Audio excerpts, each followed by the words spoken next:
What's up, 3DMJers? I am here with fellow coaches Alberto Nunez, Jeff Alberts, and Brad Loomis. How are you guys doing? Good. Good. I'm with you guys. Couldn't be better. So today's topic of the podcast is there is an umbrella topic that has a lot of different areas we can discuss, but fat loss pacing. So we get a lot of questions from clients and, in our day-to-day coaching where, we're having to make decisions on how to structure a fat loss phase and the appropriate rate of loss and, planning ahead for things like a contest prep. And then we get a lot of questions, how fast should I be losing given my goals? And that can really depend on the situation. There's a lot of context that I think can go into this. I guess I'll pass it to Bert. Like, how you just started prep. So how do you have things structured compared to like any pre-prep dieting you had done? Well, preps are kind of weird in that it's this mixture between it's not a short-term goal, right? It's not like I'm trying to have a really good output during this month of training or something like that, and it's definitely not like off-season length. It's kind of in the middle. So they're sneaky because you have a lot of time, but at the same time, before you know it, you don't have a lot of time. So it's a combination of like, okay, like I guess the diet intensity is up a little bit compared to how lax I was before. But generally speaking, I think what dictates the pace of the prep is knowing where you need to be and how rough of a fight that's going to be like at the end. So you need to definitely have energy to salvage for that dogfight. So it's pretty relaxed. There's just little things like, usually I'm the garbage disposal here at home. Can't play that game no more. Like I kind of, there has to be a certain level of hunger that is appropriate for this portion of the contest prep, like the opening rounds. But at the same time, I can't go too hard too early, right? Because then it's like, shoot, like I'm gonna be ready in 12 weeks, wouldn't be a good thing.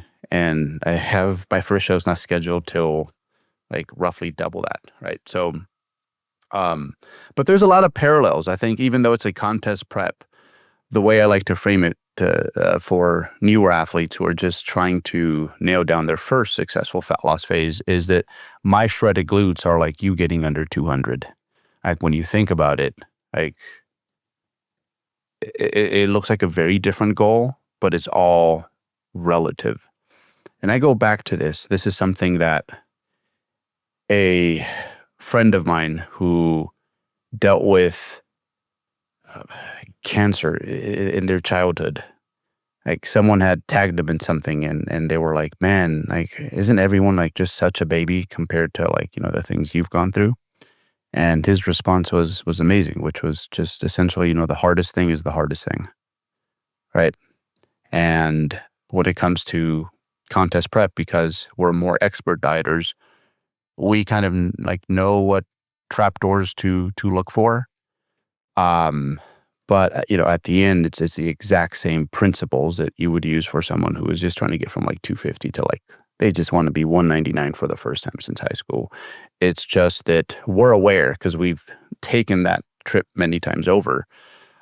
Someone who's very excited right now, today, about their fat loss journey and how they're going to nail it. Sometimes the excitement can have you go out on a journey that you're just not ready for, or you haven't thought of everything like all the way through. So pace and having all your equipment with you and understanding what the task requires is super important. But at the end, like whether you're just trying to get like to a healthy BMI or contest prep, it's all relative at the end. It really is. So we'll go through all different types of fat loss diets, but at the end, that's the one thing you'll see that they have in common is that regardless of what the end goal is, the people who make it there successfully are the ones that again, they're just ready for their journey. Their backpack looks right, and they have a clear map of what it is they're trying to do, and the pace makes sense given their current level of fitness. And I mean, mental fitness is what I refer to when I say that.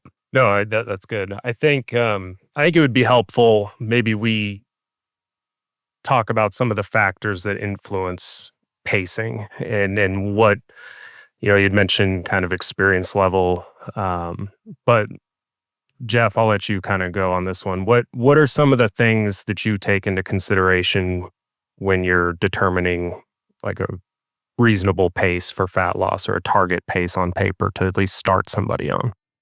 I think we have to think about like what's the actual goal and is it realistic? If it's someone who's competing for the first time, is it looking like Alberto's glutes? Probably not. It's okay. So we have to think about realistic expectations. But first question is, what's the actual goal? Are we trying to get on stage shredded? Are we trying to just recomp? So just depending on the person's situation, you got to factor in what that goal is, be on the same page with it. And then from there, I'm thinking about, okay, now what's this trajectory look like? Is this person let's say needs to lose 50 pounds? That's a long stretch to try to do it all in one shot. So maybe strategically, it's like, okay, we're going to do this in maybe 3, 4, 5 different phases. So maybe we're, thinking about, okay, we're going to diet for maybe 2 months, take a break, diet another month, take another break, diet a couple more months, take a break. Because every time you go through each of those phases, it's going to get more challenging. The leaner you get, the more challenging it's going to get. Calories might get a little bit lower. Maybe you're more active. You got to think about how you're executing those things in the game we call life, because everybody has different life scenarios, families, relationships, all these things. So you got to think about outside factors going through this type of a process. Someone like myself and Alberto, we've been through this process many, many times over. So we kind of know what to expect along the journey. We know where these pitfalls are going to happen. So it's from a stress level component, it's stressful, but it's not as stressful because we know what those expectations are. But someone who's new to doing it, all this is just like fresh new territory, and how you handle emotions around the process is huge. So I always think about like where the experience level is with the person. If they're new to the game, if they're more advanced or whatever, and what I think they can handle. But I think about like when it comes to the pacing, like, okay, we need to think about the goal, realistic timeline for that, how many phases it's going to look like. And we think about rate of loss, like we kind of know through the research, 0.5 to 1% of body weight loss per week is going to maintain our muscle mass. Granted, our training is on point. We're advanced and skilled with that. But I think when like a lot of us, we get over eager sometimes to a fault because we want to get to our goal like now. And then once you start pushing past that 1% threshold for weeks on end, that's where stress levels creep up, because physically the demand is a lot harder. Then you're more susceptible to muscle loss. And whether you're a competitive bodybuilder or not, like people who listen to this podcast, the goal is always recomp. Like every person I talk to for the first time, it's always, what's your goal? It's always some type of recomp. Bigger muscle, get leaner. It's more about how you're going to get there. What does that trajectory look like? So that's like the most important thing you can do anytime you go on an adventure like this, or an endeavor, is what's the goal? What's the realistic timeline for that? And how do we pace that? If I For could sure. just piggyback on what Jeff said with a little bit more context, kind of where you're starting body comp has a lot to do with pacing too, because it's going to vary as you get leaner and leaner and leaner. So even though like 1% of body weight we know is kind of the optimal rate of loss for muscle retention, Berto, I'm sure you probably not starting out at 1% of body weight and losing like what, 1.7, 1.5 to 1.7 pounds per week. A lot of times that's a pre-invasive when you're already pretty darn lean. And so kind of the more body fat the person has, that's when I feel like you can be a little bit more aggressive, maybe lose 1% per pound of body weight, maybe even a little bit more, maybe a little bit above 1%, to where if you have like a 5'8" person that's 220 pounds, yeah, maybe they can lose 2.2 to 2.5 pounds a week. But as they start getting leaner and leaner and leaner, and those body fat stores start getting depleted, so does that energy source also start to get depleted. And so you kind of want to slow that rate of loss down, once they're down to about, say they get down to it from 220 to 190. I don't even know if 1.9 pounds a week is really going to be sustainable, because that's a pretty steep caloric deficit. You Yeah. might have to slow down to 1.5 to 1 pounds a week. And me, I know, I just started my diet here about a month ago as well. I mean, at 178 pounds, I'm ecstatic if I lose close to a pound every week, because that gets me right where I want to be by the end of the prep, the end of the when I'm getting close to competition. So yeah, I mean, I'm not going to start at 1%. I'm going to start at like 0.5 and be happy with that. So I think body comp really needs to be taken in consideration. When you've got a lot of energy stored on you in the form of body fat, you can probably go, more aggressive. And so, yeah, I guess with that being said, I kind of want to toss it back into you guys, because I kind of want to learn here too. Learn from my fellow coaches. If I see abs on a person and,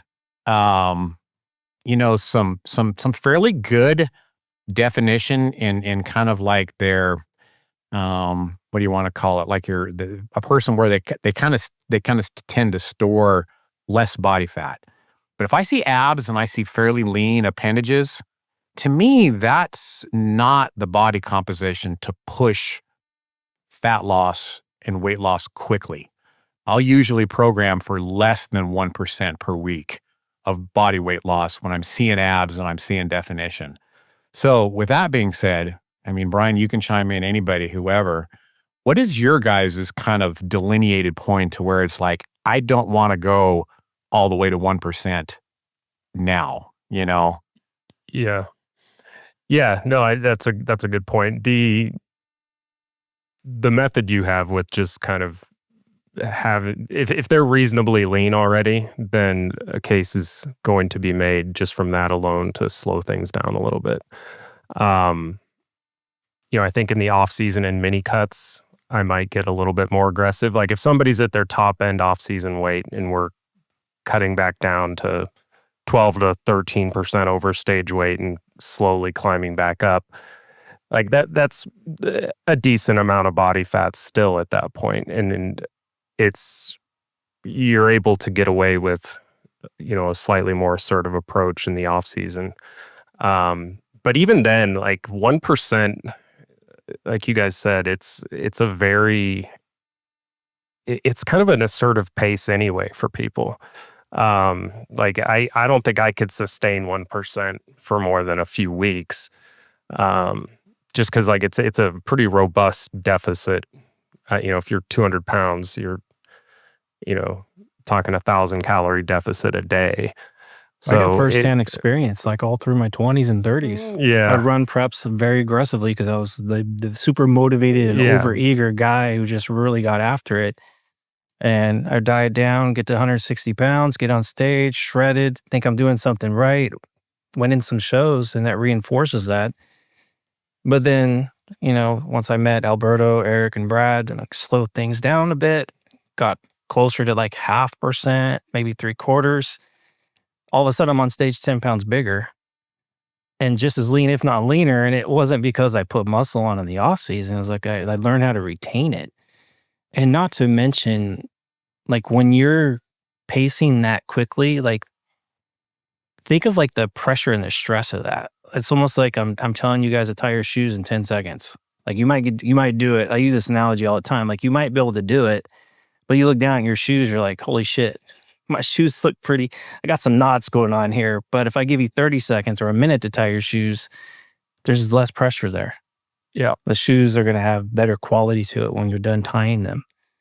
So it's not so much like, because sometimes we can get too wrapped up in numbers too. Like if someone listening might be saying, oh, okay, I need to make sure I'm going by these numbers.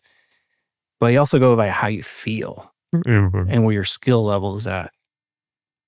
And I know Berto can vouch for this. It's like more than just the numbers. It's actually what this person's actually experiencing, going through. Because you're not just navigating a spreadsheet, you're navigating life itself. Yeah. The whole sustainability of it. Like a lot of Mhm. it's what What's they're practical and behaviorally, sustainable. like Mhm. the behavioral infrastructure that can facilitate 100%. whatever rate of loss they're going for. Um, yeah, and I remember the first prep I had. I think I lost 50 pounds in 20 weeks and still had weight to lose. And it was, in hindsight, like I'm glad I was able to prove to myself that I was able to do that. But it made every other prep after that What would it feel significantly like? easier. What would it feel Yeah, like when you did that? it was exciting because it was the first time I had gotten as lean as I did. But all of the symptoms, the dietary symptoms, were amplified. Even though I didn't get nearly as lean as I got in subsequent preps, just that consistent environment of really low energy availability, it just zaps you. I definitely lost a good bit of muscle too. Um, so and Would you and I s- think that would you say your emotional side was running the prep, like the overeagerness, the yeah, motivation, just yeah, like the I hardcore because you're like excited about doing this? So you probably like things you were actually feeling, you weren't really feeling. yeah, You're yeah, ignoring it. You're yeah, ignoring it because it was being overridden by the drive to just just like, I'm going to prove that I can do this. yeah, Similar, yeah. like It when was I lost 30 pounds in 6 weeks, my first prep. It was death, but I didn't care. I was motivated. yeah, wow, And I'd have people telling me, like at work, I go to work, like, you look sick. And I'm like, you don't know what you're talking about, man. It's like, you look sick, man. Your face is all sucked in. Your shirts are baggy. Like, you look gaunt, man. And I'm like, nah. In my brain, I'm like, you don't know nothing. You don't know what you're talking yeah, about. yeah, So you can I ignore like remember some. vividly when Berto, for the first time, he told me, because I was the same way, you guys. I just started at a 2,000 calorie diet, and every week I would just eliminate a little bit of food until by the end of prep I was down to 15 or 1,400 calories. And I remember vividly, Berto, you said something that really resonated with me, and it took me years to actually be able to kind of really put the nuts and bolts of it together. But the goal of prep is to eat as much as you possibly can while still losing the required weight and the rate of loss that you need. And I remember when you said that, I probably looked at you like I had you might have had a third eye popping out of your forehead or something, because it sounded so foreign to me. But I just remember processing that over the weeks, and I'm like, you know what? He's absolutely right. We I'm sure you guys have had people kind of undereat. You give them the calories that they need, and they're like, bonus, I'm supposed to hit 1,800 and I hit 1,490. And you're like, no, that's not what we want. But yeah, I remember that vividly, and like I said, I'm pretty sure, Berto, that's how you said it. Eat the most amount of food that you can possibly eat while still losing the required weight that you need. I have a question for you, Berto. So, I mean, you're the one that created the pre-prep positioning course for us. Where did that concept start? Like, when did you start noticing, like, okay, we need to look at this from more of a big picture perspective as far as running like long contest preps? Because this is a concept that I use with just about everybody I could get my hands on. That I get on like early in the process. It's like this prep actually starts before 6 months out. It's starting maybe a year out or a little bit longer, like setting them up in a good position to start a prep. So for you, like when did that start to manifest in your brain? Like when you started seeing all these things? Like a lot of things, it's a selfish need where I realized that losing 40 pounds to get into stage shape probably wasn't the right way to go about things. It was a little bit more normalized back then, I think. And I guess the troubling issue for me was that there's like my fighting weight, my off-season weight, my comfy weight, and then there is my contest weight, and they were just two very contrasting things. So I'm like, all right, there's got to be a way where I can spend the majority of my off season here. where recovery is the most predictable. It's a body weight, body comp that I can manage quite well. It allows for less restriction in life. All these wonderful perks. But the issue is that, like, okay, but going from there to contest shape, they're like two opposites. It's almost like the example I like to give people is if a powerlifter was working on their 10 rep max, and it's like, okay, now they got a new 10 rep max, like in the squat. It's like, well, that's great. You're obviously a lot stronger, but like this doesn't apply to the specifics of the sport. Like you're getting kind of good at the wrong thing almost. So I needed a bridge. I needed to create a bridge. And I'm like, well, the good news is that there is all this fat that I have right now is very easy to remove. Like I can actually go at a pretty accelerated rate. And oddly enough, it gets me to just a place that's way more reasonable. And the way I had, because it's evolved a lot over the years, the way I had it set up was there is a holding period where, especially for newer athletes, you really can't do too much in that body comp for them because it's still a little leaner than they would like. So maybe there was a follow-up specialization cycle where we take 2 or 3 body parts, and that's what we do in those months while we're like regenerating health from the setup diet before we start the prep. But you know what? I think over the years, a lot of what I've come to realize, and this is just me, is that it's usually the athlete's lack of skill that keeps them at certain body comps, or their lack of attention span even. I think that's one of the reasons that athletes like to see very linear progress on the scale, body weight scale, when they're in the off season. And that's because, guess what? Like, again, physics, like, yeah, if you gain 7 pounds the last 4 months, guess what? Yeah, all your lifts are going to go up. And for someone who's younger, I think that might make sense because it keeps him in the game, keeps him entertained. For guys like us who are in a place where, health matters a little more at this point, it doesn't just happen by default. And we're a little bit more patient, and our lifestyle and our habits have just gotten a whole lot better over time. We might not even need that setup diet. So that was kind of my experience this go around. I'm like, hey, I'm actually like right around 12% to start this diet, 12% above stage weight, not 12% body fat, but I need to lose 12% of my body weight roughly, just where I happen to be in contest shape. I didn't need no setup. And that's just because over time, my habits have just improved. I'm much more patient as a lifter. It's like on my dumbbell press, I don't need to see myself go through like 4 or 5 different pairs of dumbbells in a 6-month span. Is like, I'm perfectly fine just chilling here, adding reps because I'm probably putting on the same amount of muscle. But I think I'm gonna pull this back to something that really matters before you do get going with your whatever your fat loss goal is. Because the thing with, I think a lot of contest preppers are sometimes afraid to come to us because we're going to tell them, no, you can't prep yet. No, you haven't fulfilled all the requirements that would make me feel like responsible to just take you on that journey. So they usually go find someone else that's going to say yes to them. But we usually know how that ends up. They might be one and done. Or maybe they keep kind of doing this, but in a very fragile and limping state. So what I suggest people do is that before they actually decide what they want to do moving forward is like, you have to look at your own history, because that's going to dictate what you're going to be able to tolerate and what goals are appropriate for you. So if you've been over 250 pounds, you're 5'9", right? Male. And you've gone on like 8 unsuccessful diets over the course of the last 5 years.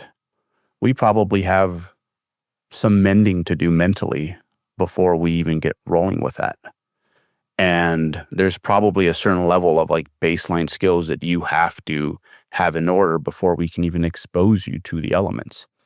And as a matter of fact, I'd say most people who find themselves in this position where they can't seem to orchestrate a successful fat loss phase, I would tell them just do this. It's like, hey, for a whole year, don't hop on any sort of like purposeful like or intentional caloric restriction. Eat this many servings of vegetables, eat this many servings of fruit, stop and eat a lean source of protein 3 times a day. And that's all you have to do. And I think most of us, it sounds so simple, but like if you think about it, if most people in this country just did that for, say, it was just the default, it was just built into the culture, and this is just what they grew up with, like we probably wouldn't have a lot of the things going on right now with the weight epidemic, You're right? kind of just, you're The saying in obesity so many epidemic, words, yeah. focus on habits more so than like some specific goal or some we're gonna go on a specific crazy phase you're trying. like up a mountain. It's like let's sit down here, learn to tie these knots. Let's run these drills before like they actually have a purpose while we're on there. Like before we get into those cutthroaty moments. Absolutely, and it pains me that every other sport like has these things in place. Like kid, we're gonna show you how to throw a baseball. Like before you just get to Start pitching. bat. Yeah. Right. Yeah. Right. Like, but we don't have those things set in place when it comes to bodybuilding. A lot of it's because people's excitement makes them do dumb things that Like lose 30 pounds in 6 weeks. yeah, and it's like we know where that's going to end. We know what's going to happen. You made it pretty far up the mountain, but then you're just going to roll back down, and you're going to be worse than you. And every attempt afterwards just gets harder and harder. Like we know this. We've done dumb things from a dietary standpoint, and it takes sometimes years to fully mend from that trauma. And it makes sense as to why, because that is like the one thing all humans, even if we're just naturally thin people, like if you fuck with people's food long enough, you will get them to start acting weird. Like people don't realize like how much, because for most of our existence, it's been a threat, like not eating enough. Like people complain about their poverty macros, but I'm like, all right, I'm gonna go throw you in the woods, but with nothing there, and you need to find somehow 1,500 calories today to sustain your body weight, and plus all the moving, right? So we're like, when you think about it, it's like, wow, like I can see why, based on our like evolutionary history, why that is just a button that if you press with people, it can really like fuck you up, especially when you're like living in like this modern world where there's fucking commercials for like milkshakes like every 15 minutes. So yeah, I think before you decide the trajectory, it's like just like with contest preppers, it's like, all right, kid, let me see. Do you know how to throw a fucking baseball? No. You're not on the team yet. We're going to teach you to throw a baseball. Same thing with general fat loss. For a lot of people, they haven't tried. Let me eat fruits and vegetables and lean protein for a year and have a lot of fun in the weight room. And for a lot of folks, that's literally the solution. That's literally what's going to give them better results than anything they've tried over the last however many years. And it makes it easier for us as coaches too, if they have those skills in Oh place. Lord, man, Because preach, it's Jeff. like, okay, we know the goal. Like, you're a candidate for this. You got the skills now. Now I know how to like set your trajectory. I could set numbers up, and you know how to roll with it. So I mean, same thing. Like on the opposite. I know this is more like fat loss, but even gaining phases. If you don't know how to train, if you don't know how to move from A to B properly, and if you gain, let's say 20 pounds thinking you're gonna gain a bunch of muscle, guess what? You just gain a bunch of fat because you don't know how to train. Hardly any of that's going to be muscle because your training isn't where it's supposed to be. You don't have the skill. So it's the same principles, just flip the other way. But that's what we dictate our planning on. It's like we ask these folks, what have you been through? What's your history? What have you accomplished? What have you failed at? And then we set up these goals that, yeah, they're going to challenge them, but it's like the right amount that is going to, they're more, I like the 90% rule, like you're 90% likely to make it there. And they sometimes think I'm insulting whatever level of self-efficacy they think they've earned at this point. But like by the time we're in there, they're like, oh yeah, like this is harder than I thought. And it's my job as a coach to be like, all right, and this is where we stop. Because what happens to most people, like when they go further than they need to, it's like, okay, that part of the mountain you just don't have access to yet. It's like we need to learn to just kind of stay here, chill, solidify the eating habits that let you exist at this body weight, and then we can consider moving on. But quite often, like, it is so crazy what people forget the power of strength training, like just what proper strength training with good technique that's well fed with all those good habits, how that, damn it just overpowers anything that like pure fat loss can do for most people. Um, but yeah, that's why, like, for Dirk, like when he goes on his like off season like mini cuts, we just do a protein sparing modified diet because that's his skill level. He can eat a couple hundred calories a day, super high protein, and you do that for 2 weeks and we're done. Cool. I would not set most people up that way. No freaking way. Right? For someone else, they might want to lose 30, and I'm like, I think you only qualified to lose 15, and it's going to be at like roughly half the pace that you want, because otherwise we're just going to be in the same predicament all over again. Yeah. I mean, you can lose 30 pounds in a year and you think, oh, that's reasonable. But depending on skill level, if I double that time and I phase it, because you're going to get more skilled in each of those phases if we repeat the process. So it could be a short cutting phase, maintenance phase, another short cutting phase. Maybe it's a little shorter than the first one was. You're more skilled the second time around. It's less stress. Another maintenance phase. That's usually how I recomp people. It's not like, hey, we're gonna lose all this weight now. It's like, okay, this is a 2 or 3 year process, but you're gonna go through these phases multiple times. And like you said, bro, they gain more and more skill with it. And then when we do recomp, then it's almost like you're changing their, like if you put it on a graph, like their high end weight is usually too high. Most people, not all cases, but let's just say most people. And then the low end weight, I always ask, what's the lowest you've ever been? Because I know if the lowest they've ever been, it's usually a place they probably shouldn't be hanging around at if they've done prior cutting phases before. Because the reason they go to a coach, because it probably didn't go too well. So it's like, okay, so I know what their old high end weight is. I know what their old low end weight is. And usually going through those phases over a year, 2 year process, you're just closing those gaps up. Because now we don't have to go high above or anywhere near where they used to be or as low as they used to be. They kind of roam and they just give some arbitrary numbers. So let's say it was like a 30-pound gap, high end, low end 30-pound gap. So now it's like maybe I close that into a 15-pound gap or a 20-pound gap at most. So now they're going through these shorter, or not shorter, but longer, more conservative gaining phases. And then you're just reverse ordering that. Now we're going to go backwards the other way. And because the gap's been closed, the habits have been closed as well. They're like more in line with each other going through a gaining and cutting phase. Yeah, I think another big benefit with taking that phasic approach, obviously the behavioral aspect and, recharging willpower for the next push. But I mean, how many people that do things aggressively all in one shot at a fast pace, like they have no exit strategy once they get to that end point? It's like, okay, I lost 50 pounds and they don't really know how to maintain it. And so I think those are good opportunities to, when it's a multi-year project, okay, let's spend 2-3 months here. You can aim for like what we approximate as maintenance these first couple weeks, and then I want you to try to take more of an intuitive approach, and more habit-based, kind of audit what those eating behaviors look like at this intake, and then just try to mirror that day to day. I think that's it. I've noticed when we take that approach, the fat loss tends to stick. I mean, outside of like contest prep conditions, but yeah, I think a lot of people, they want it now and get it over with and done, but you will generally come out ahead with the slower approach on paper.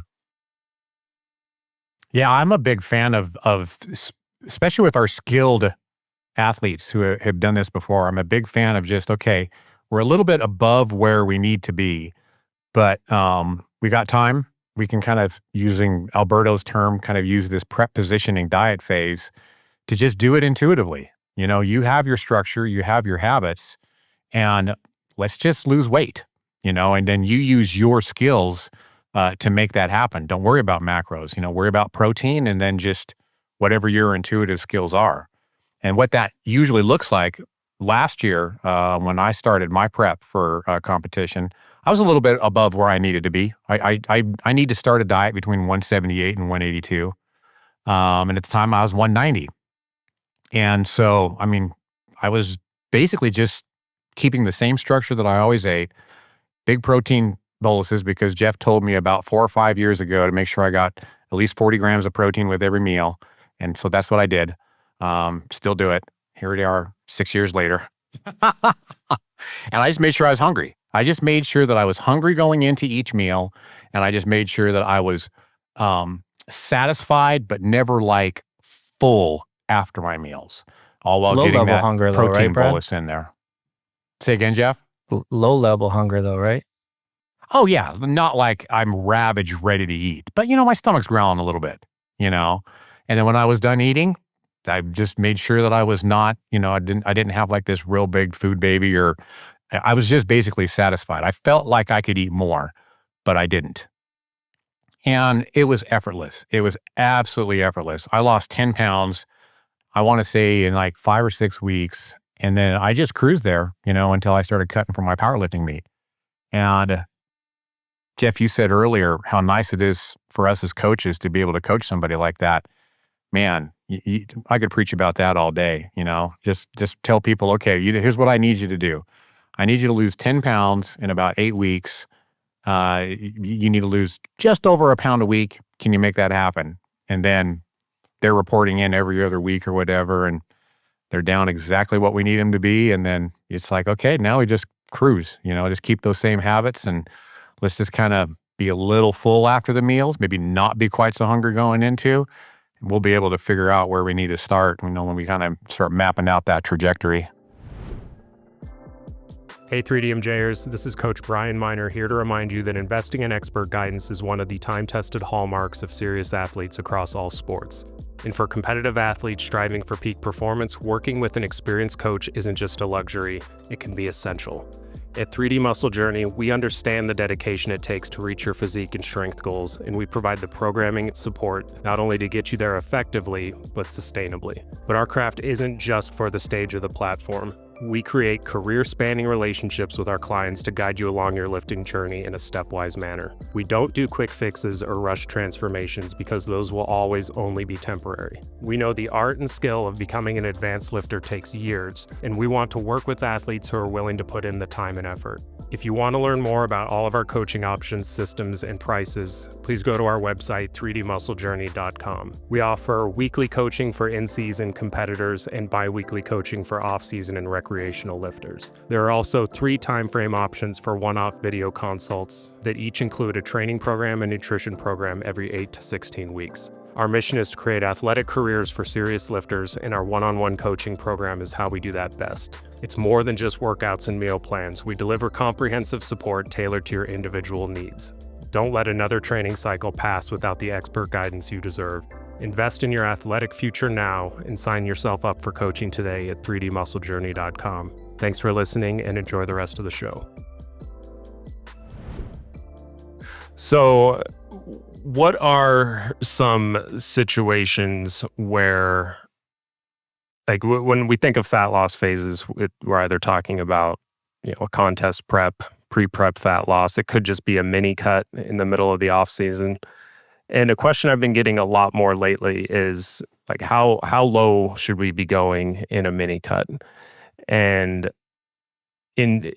for me, and I'd like to hear your guys' thoughts on this, for me, it's like you said, Jeff, know sort of where their lowest point is, how they felt there. And as soon as they start getting any pushback physically or, mentally, if adherence becomes difficult, then usually that's a good sign to consider transitioning and going the other direction or maintaining for a bit. But do you think it's common for people to get too lean in the off season during the mini cut phase? Because really the goal is just to regain runway for more gaining in most cases. So it's definitely possible for people to push it too far, and I think create this environment where they're kind of spinning their wheels for the initial stages of regaining. I think if we're talking about a perfect robot, right? There's no emotions, nothing attached to this. It's just as a machine we're working with. In the off season, I'm trying to get this robot to a place where the body fat level isn't too high. It's not too low. The food is abundant enough. There's enough available energy on the body. They're performing well, they're recovering well, where I never have to do a mini cut. Because this robot's gonna thrive in this environment the entire time and max out their gains this way. And then when we start going the other way, it's simple. It's like, okay, now we're going the other way. There's no up and downs, up and downs, up and downs. Oftentimes mini cuts deals with people's emotions. They're not happy with how they look. And it's like, Or they want to look better for okay, the summer vacation. yeah, it's like, what behaviors did you do in the off season to get you to a weight where you got to this point anyways, where you need a mini cut? So is the mini cut the solution, or is it the root? Like, let's dig and see what the root cause is for the lead up to that specific body weight that you probably didn't need to be at anyways. Like, I know you can make a justification, like we'll use mini cuts as a bridge to keep gaining. But the question is, like, if you were to take robot A, robot B, and you go like the first scenario I said, or you say, hey, I'm going to do these mini cuts for bridges and keep gaining. I don't know what the difference is going to be. I agree with you. I agree with you. So it's like, and then you think about, okay, how long are these mini cuts? Are we talking like a 4-week mini cut? We're talking 8 weeks, or we're taking 12, or we're taking 2? Like, because then you think about, okay, that's time away from the bigger picture. Like, if your goal is to get bigger as a bodybuilder, have more muscle on stage next time, like if you're spending that many weeks mini cutting, like how much of that is being taken away from the bigger picture of that ideal training environment you want to be in? Mm-hmm. It's the same thing with, I guess, people kind of debate about the deloads. Like, if we're taking deloads, it's time away from the bigger picture. But deload, we're talking a week. So mini cuts, we're talking a month, 2 months, 3 months sometimes. So for me, I'm thinking, like, when I set a bodybuilder up from day one, like if I'm projecting a contest prep, I'm setting that timeline. I'm also thinking about coming out of that and setting up a trajectory. Oftentimes when people sign up for our 8-week video call sessions, depending on their goal, like if it's more big picture related, because it's like, 8 weeks can only do so much. I'm oftentimes putting on a trajectory and a spreadsheet a full year. It might not be super detailed, but it'll have markers like, hey, okay, 3 months we should be here. 6 months you should be here. 9 months you should be here. So that way they're staying in line with that overall trajectory that's going to keep everything that we've talked about within reason, whether it's like the physical, the mental, and emotional side of things. All those behaviors are kind of nestled in that big picture trajectory. Yeah. So to me, I try to have bodybuilders avoid mini cuts. The only time I usually have people mini cutting is if they just get to a point where, okay, maybe we weren't perfect, okay, they gained a little too much. It was just accidental. We need to work on some of those skills first. Okay, let's clean that up so you're in a happier place. Or, maybe if this person's so tired of eating. I have a couple of advanced bodybuilders that they're so tired of eating. They're eating so many calories. It's almost like their digestive system's on overdrive. So it's like, hey, let's just take a week or two and just drop some of the calories down and give yourself a break from that. Usually after a week or two, they start to feel a little hunger again. Like, okay, I can eat again.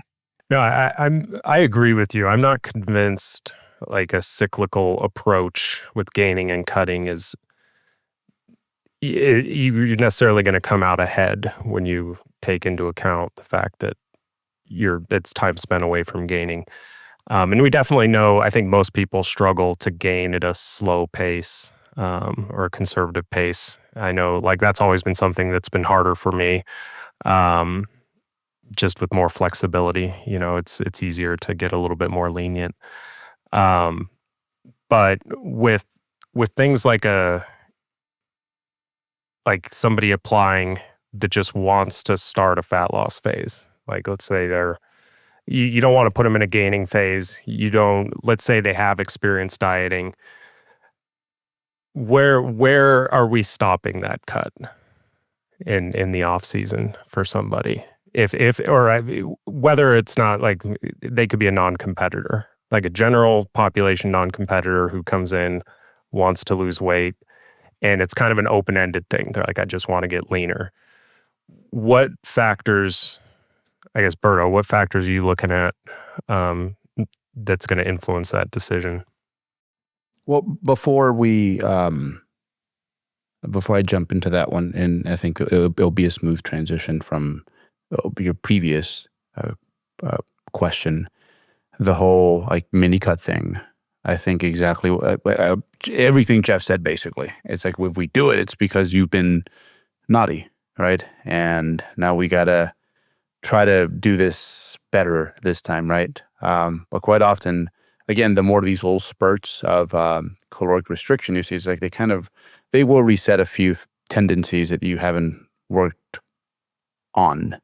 Like the best time to learn habits is not like during a fat loss phase or under the umbrella of caloric restriction. The best time to, beef up your overall habits is probably when you have enough to eat and you're not fighting hunger along with trying to like bring in these new habits. The only real reason that I use mini cuts in the off season for people is precisely that. It's like, okay, let's try to do this a little better this time. Hopefully, even though they're gonna be a little tapped out from the fat loss phase, they'll be in close enough proximity to everything that happened, and they're like, all right, I'm gonna be able to do it a little bit better because I remembered how I kept messing up on all those dates with like the endless free breadsticks at Olive Garden or whatever, and now I know, right? So I'll get you. yeah. So, okay, cool. And then the other one is just if people's appetites just kind of they get to the point where it's no longer fun, and yeah, it's just no longer fun because or they have a hard time adhering to even eating at all, right? So they're in a position where it's like fuck, like they're probably gonna lose like 2 kilos in the next 2 months, like on their own, because that's just where they're at. Let's just formalize it, get it out the way, get them to a place where maybe they're not hungry, but food's a little bit more tolerable for sure. But in regards to where, I know just kind of a hiatus from the original topic a bit, but where you should be conducting your business in the off season, I think over time it should get better and better. We just learn to do more with less. Like we said, that 16-year-old, it's, okay, you get to 16, get to 200 pounds, bro. Get to 200 pounds. Go on your little dreamer bulk, bench press 225 for like sets of like 10, 15, because that's going to keep them entertained, that's going to keep them in the game.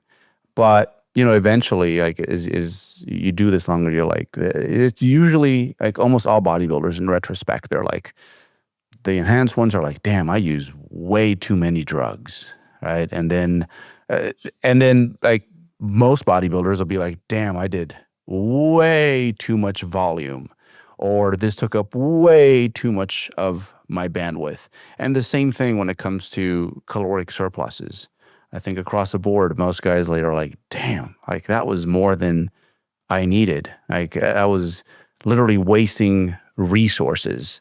So you just learn to be more efficient with everything. And, you go through enough of those the periods where there's a lot of food, sometimes there's no food, that eventually where you just kind of end up where yeah, there is some hedonic pleasures in food that you enjoy, but you've done it so many times that it's just so short-lived and emptied, and you kind of like your everyday life and habits. Like we were talking with Eric the other day and how he was away at a seminar, right? And everyone's like bringing him cookies and he's like, dudes, I like really love my everyday life. Like I enjoy what I do. I don't have this urge to like go rebel from it like every 3 days. I just really love what the fuck I'm doing. So as time goes on, you'll see that there's a strong, a big part of your body fat set point is built into your genes. There's nothing you can fucking do about that, right? Very few of us can run around at 6-7% body fat and just feel like fucking great. Very rare. But the example I like to give people is that go look at pictures of your grandpa, your great grandpa. And they were probably like thin as can be. You're carrying a lot of their genes, and they were usually at a healthy like BMI. It's just they weren't living in the same food environment that we live Yeah, I in was gonna say, currently, yeah. right? So you can probably get to a point where you're just all the time going to be a lot leaner and have a ratio of fat to muscle that you'll like.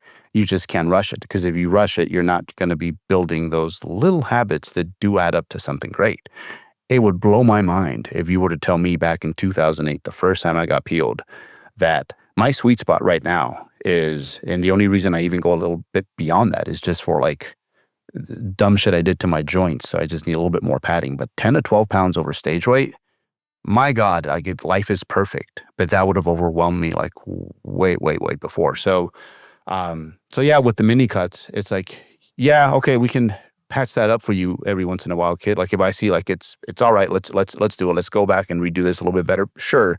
But the best way to solve a problem is to not have a problem at all. And that's where it's like, hey, while you're going through your gaining phase, it's like pay fucking attention to what you're doing. Like like just be mindful of all your little habits, all your little thoughts, all your emotions. Be mindful of that shit. And you'd be surprised. Like very soon you might be at one of those places where a lot of old vet bodybuilders tend to find themselves. That place where it's like, okay, I am metabolically flexible, which just basically means I have an easy time using both exogenous and endogenous fuels to power my day, right? It's different. Like when you're under your set point, you know how that goes. If lunch is scheduled at noon and you miss it by an hour or two, like the last few weeks before you get on stage, you're like, whoa, I'm feeling it. I am cranky. I'm not feeling myself. So the goal is to basically, I think for most bodybuilders, kind of get to that zone and float around there, I think, in the long term. I think the recomp, the power of the recomp is much more powerful than we think it is. And the power of the bulk, I think it's appropriate for certain people because of the psychological benefits, right? It's like you're going to be adding load to your lifts like week after week in some cases. That's going to keep them involved. But if you lift weights, just again, going back to the fruits and vegetables and like protein sources and just running that super simple nutritional system, if someone were to stay weight stable for a decade and all they did was like lift weights progressively, they look very fucking different after 10 years. So, but again, like getting to this point where you don't require mini cuts and we don't have to go and reread that chapter, that's just going to take time. And like what you said, Brian, a lot of the people who we inherit that they're like, please take some of this fat off of me, they just didn't read those other chapters thoroughly. And like we have to, if anything, like take them back and it's like, all right, let's work on your remedials. Like, do you ever fucking eat vegetables? You know, is your goal, like when you go out, to be as full as like possible?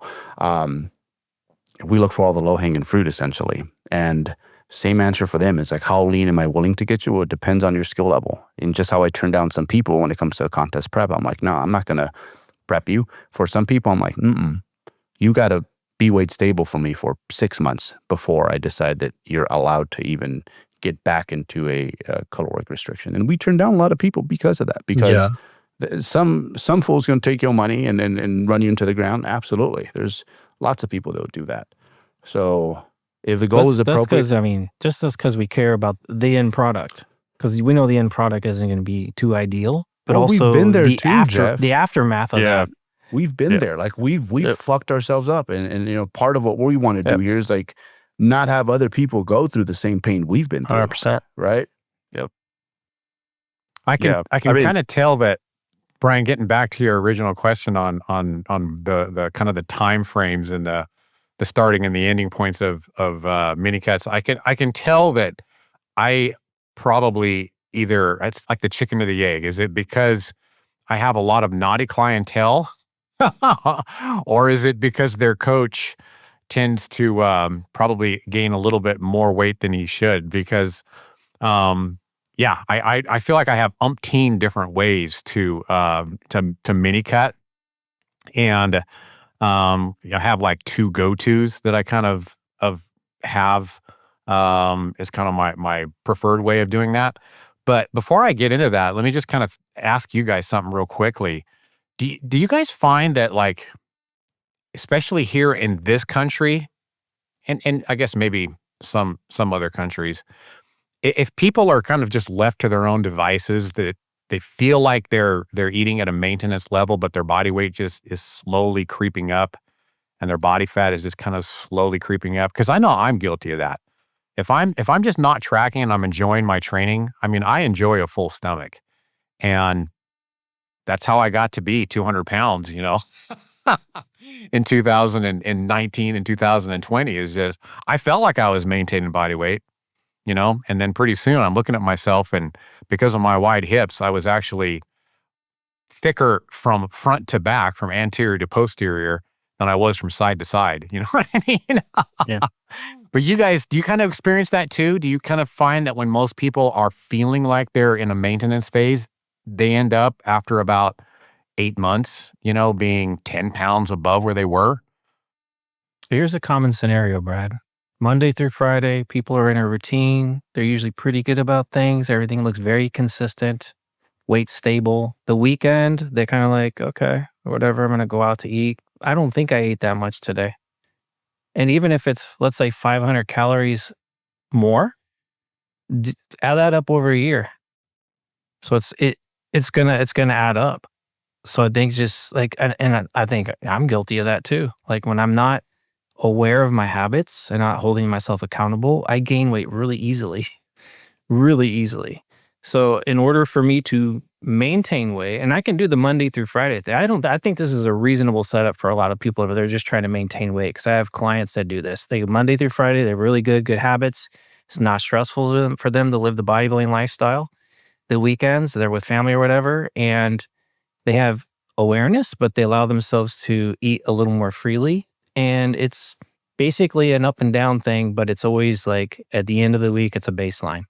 And they maintain weight really good with that. And then sometimes you take them through a cutting phase and it's like they feel like they're failing because they're not losing weight, but they're not gaining either. They're just maintain. I go, guess what? Like, okay, you feel like you're failing, but you're actually learning something about yourself. You're learning how to maintain your body weight with this system for you that's working really well. But Yeah, and it's really common though. Like weekends or it could be just like one meal out and you got 1,000 extra calories than you normally would. And then if you do that repeatedly over a year's time, you're up 10 pounds. You're like, what happened? yeah, and on top of that, I've kind of noticed, especially a lot of people that travel for business.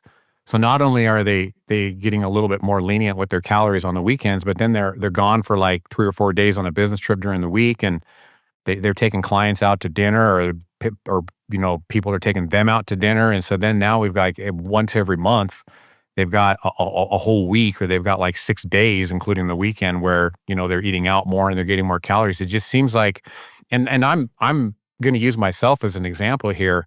Um, it was work for me to stay 178 to 180 pounds. Like I actually had to kind of work at it a little bit. I had to pay attention a little bit. I had to make sure that that I didn't have a full stomach as much as I wanted to. Let's just kind of put it that way. Because otherwise it would have been easy for me to get 185, 190 pounds. It wouldn't have been real fast, but if I wasn't paying attention, I probably could have been like 188 pounds, 190 right now. If I was not, trying to stay on it. Um, so yeah, with that being said, Brian, again, and getting back to your original question, because maybe I'm a little bit more lenient and I have a lot of different mini cut methods. For the person that likes to track, right? They enjoy tracking. They want to punch their food into their MyFitnessPal, or they want to consult with MacroFactor before they go eat their next meal. A lot of times I know what their maintenance is. I love, Alberto, you always used to refer to it as a maintenance factor, right? The calories per pound that we knows kind of keeps them their same body weight. I'll say, well, you know what? Let's not even have a goal here. Let's just eat at a deficit for 2 weeks and then call it good. Wherever we end up is wherever we end up. And here's the calories that I want you to eat. And it's usually, about it's about a 3,500 calorie per week deficit, or just slightly more, and I'll just give them the calories. And after the end of 2 weeks, they're usually down a little over 2 pounds, 2.5 to 3 pounds. And then we're done. And then we're kind of getting back to our normal structure, and hopefully a little bit more of a maintenance level, or at least what feels like maintenance, right? And then for the folks that they don't like to track, they kind of like to do things a little bit more intuitively. I'll say, okay, well, here's your two options when you're not tracking. Number one, Berto's option, which I love. Let's just get rid of the crap. No cereal, no, huge loaves of bread with peanut butter jelly sandwiches made for the whole sack, kind of like my son eats, right? Let's get rid of that crap. Let's have good, lean protein sources. Brad eats fruits and Brad vegetables. eats peanut butter and jelly on Wonder Bread. I can see it right now. That's my son. Wonder Bread. That's my son. See? So I knew it, man. You guys got Wonder Bread. You called it, bud. You called it. Yeah, but Wonder Bread is always the cheapest bread at Sam's Club. But yeah, I love that approach. Let's just get rid of the crap. Eat to your same satiation levels. We're just not going to have the crap that's so calorie laden anymore. What happens after 2-3 weeks? They're down anywhere between 2 and 4 pounds. And then if the folks that are kind of want to use a bit more of freedom for their food and not just stick to just fruits and vegetables, it's like, okay, you still got to get vegetables in, but now you need to do kind of like I was talking about earlier. You just need to be less full after your meals, and you need to be kind of a little bit hungry before you eat your next meal or your next structured meal or whatever. And those are kind of my 3 go-tos, Brian, getting back to your original question of limits, when it comes to mini cuts. But I do not like mini cuts that last longer than a month. I do not like that lasting longer than a month, So if we use one of those 3 systems, regardless of the outcome, we're stopping in a month. How would you guys define mini cut? 4 weeks, 2 weeks? I think that's an important thing to. Very important. Yeah. Because we are talking about pacing. We're talking about pacing. I think, so I think a lot of people think of mini cut. I guess let's just take an average competitor. It's like any fat loss phase that's outside of prep conditions. So like I almost consider like pre-prep positioning. Like if you're 15, 16% over stage weight and you drop to 10 to 12%, I mean, that's usually sort of mimics the pattern of a mini cut in terms of duration. Like you can usually make pretty quick work of that if you're diligent. But I would say on average 2 to 6 weeks for like if you're having to go much beyond that, then it's possible that, there's we want to decrease that range, like you said, Jeff. What about so if we're going dieting for 2 to 6 weeks, I mean, 6 weeks you're definitely going to build up some fatigue over 6 weeks versus 2 weeks, depending on how aggressive the pace is. So let's talk about pace within mini cuts. Like what's appropriate? Like some people, they go very aggressive. We're going to slash this person's calories by 1,000, 1,200 or whatever. Some other people go a little slower. Like what's your guys' take on, or your approach if you are going to run a mini cut with somebody or yourself? What's more ideal? Or what's the scenarios? Because I know it's going to depend on context of the person. So I think what influences fat loss? It's going to be caloric restriction. And then the secondary goal of any of these is maintaining muscle. And so that's going to influence the pace as well. And if they're, reasonably deep into their off season, they have some easy fat that they can lose, then I think you can get away with pushing it a little closer to 1%. And then, if they're getting leaner, you're probably not going to be in mini cut territory anyway. At that point, you're probably in a prep. Then it might average out around 0.5 or something like that. Usually when I plan a prep, I budget for like an average of 0.5% a week, knowing that maybe we start, first third, maybe it's averaging roughly 0.75, and then, middle third, 0.5. And then by the end, you could be barely losing at all. So, but that allows me, I feel like it gives a pretty good timeline for people when they do that. But, any like off season easy fat loss, I'm more inclined to get it over with. Especially if it's really short. I might go above 1% if it's the right person. But it's usually for short periods of time where you're not in the sustained huge deficit, and that's what's going to start picking at muscle. What about you? I already Alberto? talked about mini cuts, so I'm going to leave it to you guys. Yeah. Do you go aggressive, go more conservative in general, or just depends on the God. person? So as much as I have love for the third floor, they get so much shit. And third floor is the evidence-based nerds, like the people, the lab coats, right? The guidelines, I think they're great because they keep people from getting into trouble. Like, it's a good place to start. But you know how many rules I fucking break every single day? Like how much rules are broken here? Like, it's kind of insane. Like, ask me how much volume a certain client is on.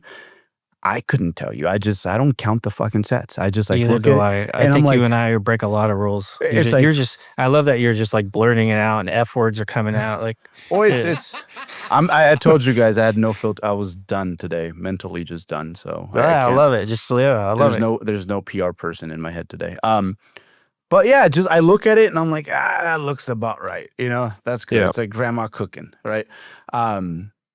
So the same thing with fat loss. It's like I saw within, I think a week, I think it was, or maybe more, a little bit more than a week. I think I saw like within 12 days from when I started my weight loss for my prep, it's an 8-pound swing. God, that breaks a lot of rules, don't it? Right. But there's so many factors that go into that. What's the 8 pounds? What is it? I'm still drinking all my calories. Right. So like my food bulk, and it's like, and if anything, I like finishing my food early in the day so I can go to bed without anything in my stomach.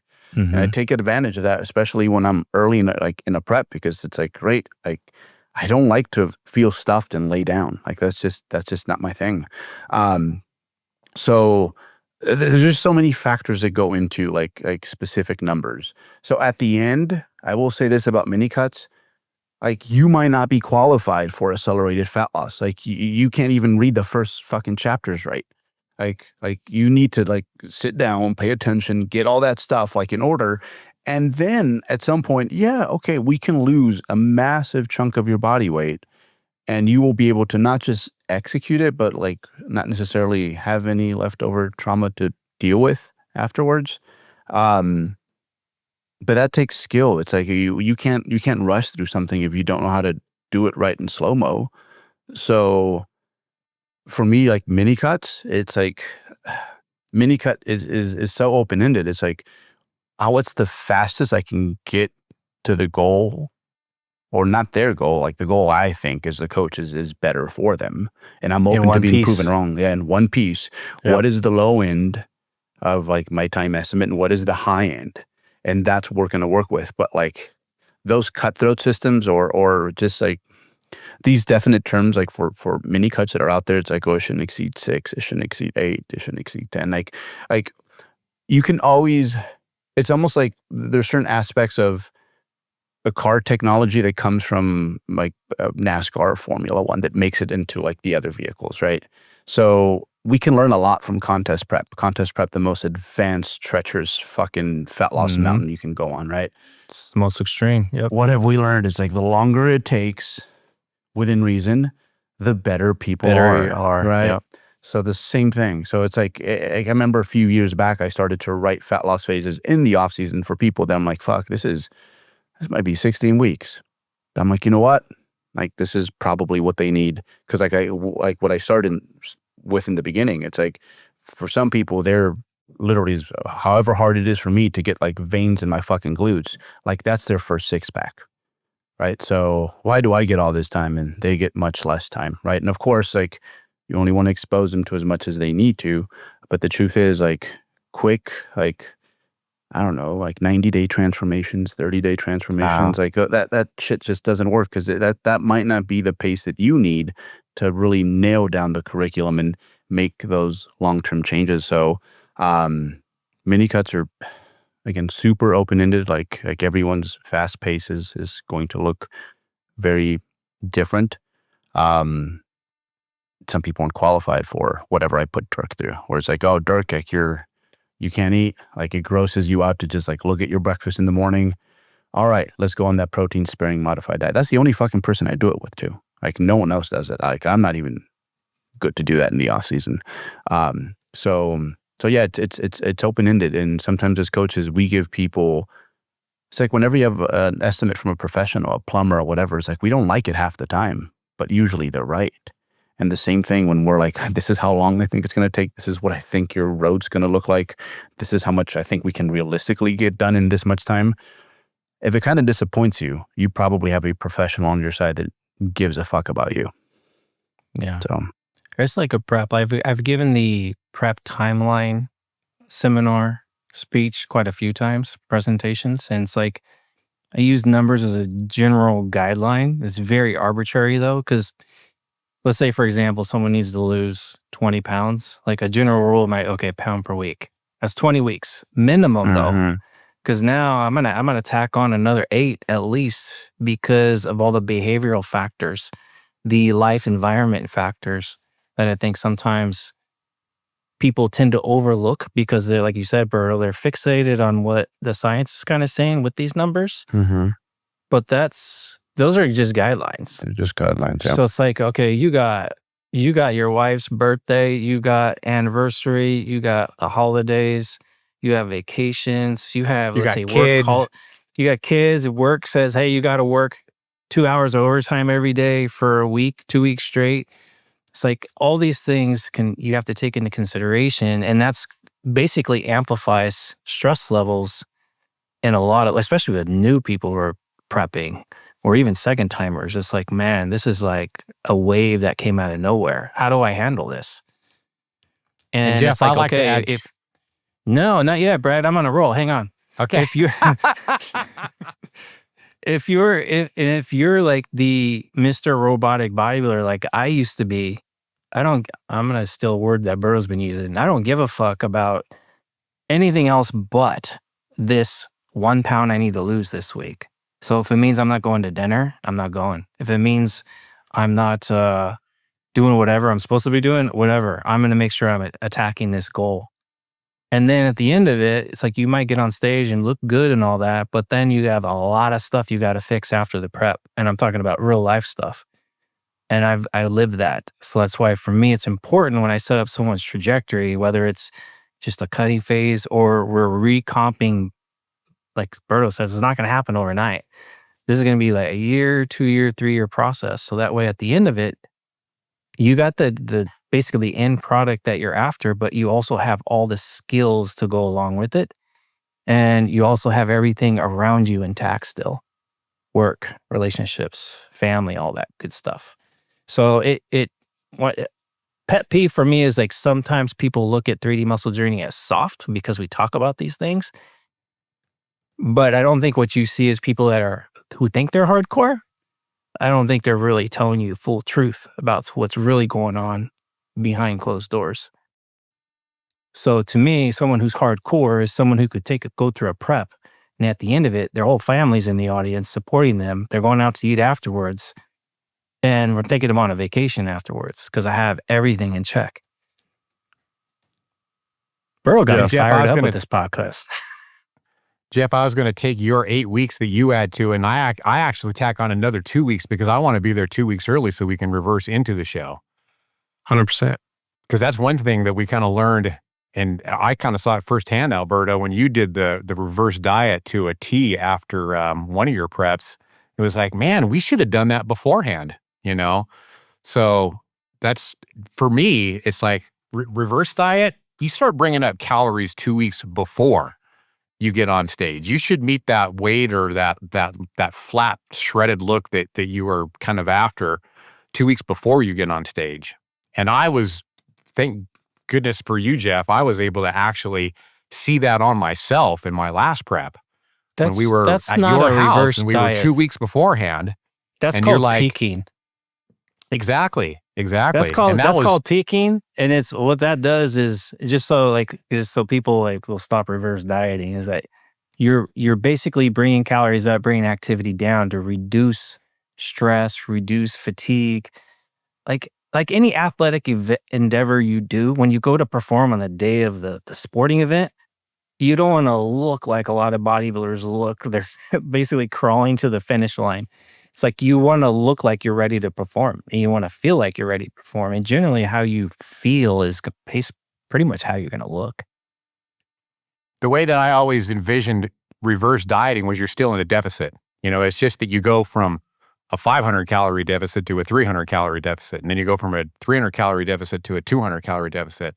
And when we saw people do that after the show, we realized real quickly that's not the smartest way to go about it. You should have done that 2 weeks before the show, So yeah, to kind of a long story short, I think I like to add at least 2 weeks onto what, you were talking about there, Jeb, just for that reason, so that we can reduce the deficit going into the show. And it makes peak week much more predictable as well, Like Brian said too, it's like early on, you're kind of thinking in your brain, okay, I got to pace this a little faster because body fat level is higher. I can get away with going faster. The middle of it, fatigue starts creeping in. So I got to pull that pace back a little bit.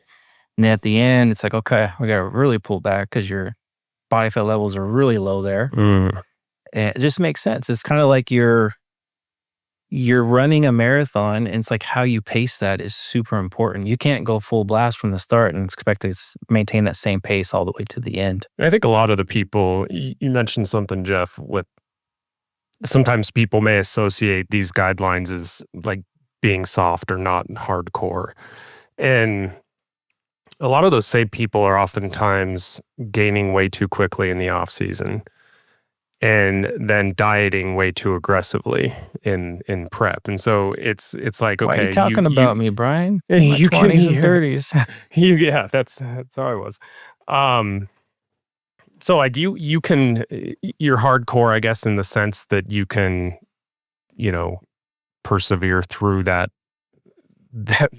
process. But I think there's something to be said for, especially on the natural side of things, probably honestly even more so on the enhanced side of things, just being able to have a game plan that's well thought out that prevents you from having to accelerate at the end. Because I think, I've had preps, that first prep I had, it's like I was behind. I realized I was behind, and then the last 10 weeks were like 3 pounds a week kind of thing, and so that's where we can kind of look to science and be like, okay, we probably shouldn't be accelerating here. We should be pulling back. This is why. And then when you give yourself that timeline, like you said earlier, it's you maintain more muscle mass, and you often see improvements with, veteran bodybuilders that have been competing a long time, just because they put themselves in a better position when they start. They manage their timeline better in their pacing of everything better. And so they kept more muscle and had a longer runway to like exhaust their potential in terms of fat loss for that prep. I think we did pretty good. Did we exhaust the whole topic? Yeah, I guess I'll close it. Hey, I'll close it. Yeah, I want to hear more efforts. Let's do it. I will resist. I'll throw More an S-bomb. Berto's F-bombs are so eloquent, though. When I go back to my first gen of athletes that I had, like I think given what was available back then, like we were pretty cutting edge still, right? But I think what pains me the most is whenever I see one of those athletes from that gen, and many years have gone by and they don't know how to take care of themselves. Like when it comes to this, like the basic principles that we should have learned along the way concurrently while we were trying to play whatever game we were trying to play, whether it was the platform or the stage, or just they wanted to look really hot in college for the first time ever. Like the fact that I wasn't able to supply that, like I still feel a little guilty about that.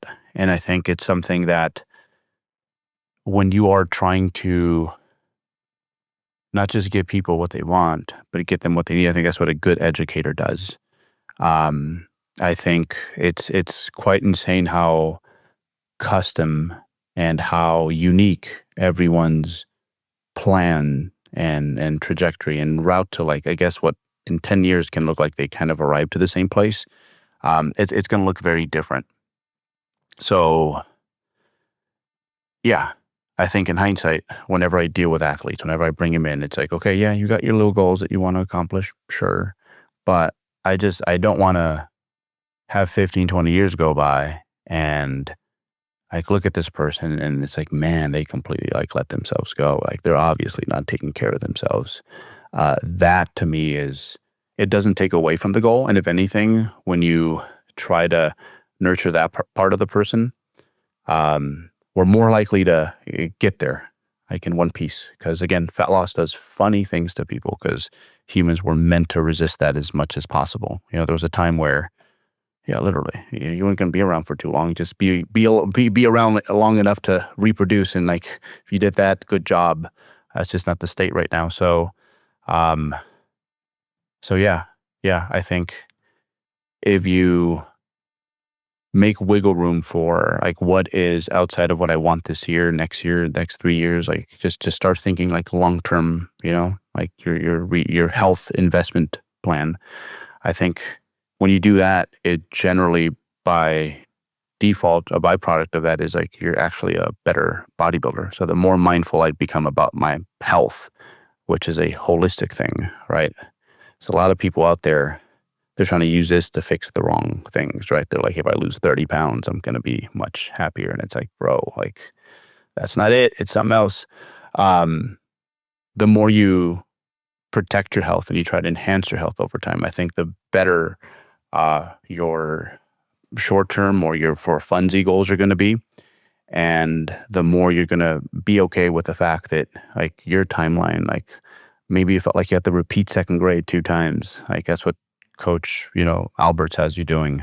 The better off you're going to be, and the more likely there will be a point where literally like you maybe diet for 3-4 weeks to like be ready for the Cancun Open or whatever that goal might be. So yeah, everyone's, I guess at the end, everyone's trajectory is so different. That's why we're so nosy. That's why we ask so many questions. That's why you can't just look at what someone else is doing and just try to copy and paste that thing, because very unlikely that'll work for you. What's going on, everybody? Eric Helms here, Chief Science Officer at 3DMJ. Thank you for listening to the podcast. And let me just take 1 second to tell you about MASS, Monthly Applications in Strength Sport. This is a monthly research review that I do with Lauren Colenso-Semple, Eric Trexler, as well as Mike Zerdos. These are experts in their field, and we cover all the information relevant to you as an athlete or coach if you're working with strength or physique athletes, or if you're a recreational or competitive athlete yourself. We cover nutrition, training, sports psychology, and health. And we do this in written format, as well as, since you like the podcast, audio summaries, as well as video concept reviews. If you're a trainer, we also have continuing education credits for ACSM, NSCA, NASM, and ACE.